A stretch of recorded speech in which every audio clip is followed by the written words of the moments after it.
Latest po, umamin na po si Chairman George Garcia na nag-uusap nga pala talaga sila ng congressman na tumatakbo noon sa Bohol. At sinabi niya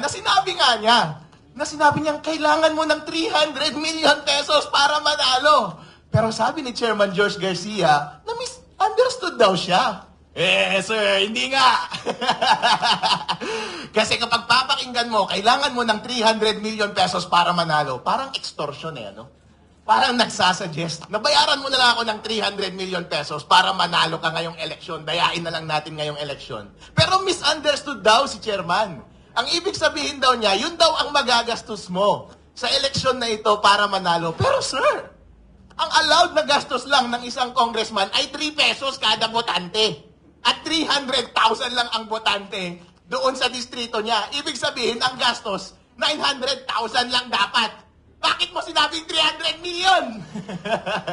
Sir, hindi nga.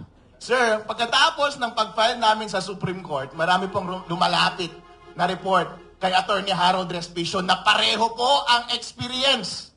At sir, merong na-record na mataas na opisyal doon sa COMELEC, wag muna nating banggitin ngayon, dahil yung record na yan ay lalabas. Meron po, napatunayan po na tumanggap na 25 million pesos mula sa isang local candidate. Ang problema, tumanggap din mula sa kabilang kandidato. Ang problema ngayon, sinisigil na, sir. Nasaan na yung ibinayad namin sa inyo? Sabi, i-refund na lang daw. Pero daw, ang problema, nabayaran na daw yung mga ibang commissioner. Abangan po ninyo, lalabas po yung recorded na video na iyan.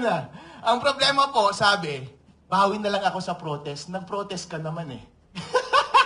Kaya pala nagkabali-baliktaran na yung resulta ng eleksyon ngayon. May nanalo, nakasingil na yung nagbayad, pero babalik ta rin sa huli para mabayaran din yung kabila. Wow! Mga taga-COMELEC, ano ba naman yan, sirs? Ngayon po, pinag-uusapan po natin ang mga pagkakamaling nangyari ngayong eleksyon na ito. Kung titignan po natin itong context na ito, mga aligasyon na pambabayad sa COMELEC, at doon sa obserba mismo doon sa ground, na irregularity sa pagpapatakbo ng eleksyon, everything comes together. Ang una pong obserbasyon ay yung maling paggamit ng software. Ang sabi po ng batas, ang software na dapat tatakbo sa makina ay yun ang ma-audit.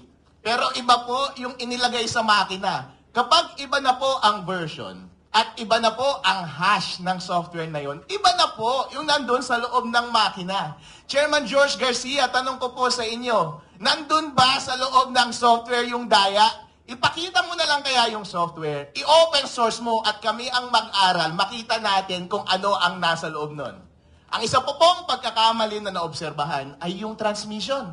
Ang sabi po ng batas, dapat dire-diretso mula sa independent automated counting machines papunta sa mga servers. Sabay-sabay, COMELEC servers at sa mga transparency servers. Para nga naman kapag nandaya ang COMELEC, huli ka agad ng mga transparency server. Pero inamin mismo ni Chairman George Garcia, kinokulit pala nila bago magpadala doon sa mga transparency server at pinapadala nila cumulative every 15 minutes. Anong ibig sabihin po nito? Na manipulate po yung data mula sa mga automated counting machines bago pumunta sa mga server. Labag po yan sa batas, illegal po yan.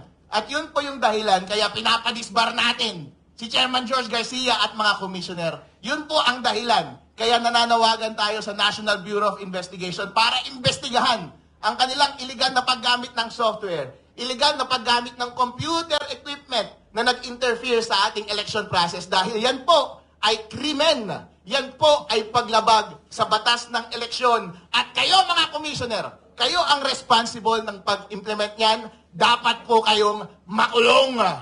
Ngayon po, itong suggestion ng grupo ni Mr. Greco Bilgega na gumawa ng manual counting alongside sa automated counting machines at gumamit ng blockchain para secure yung transmission at ma-maintain yung integrity ng data, consistent po yan para maiwasan itong mga nangyari na daya na ito.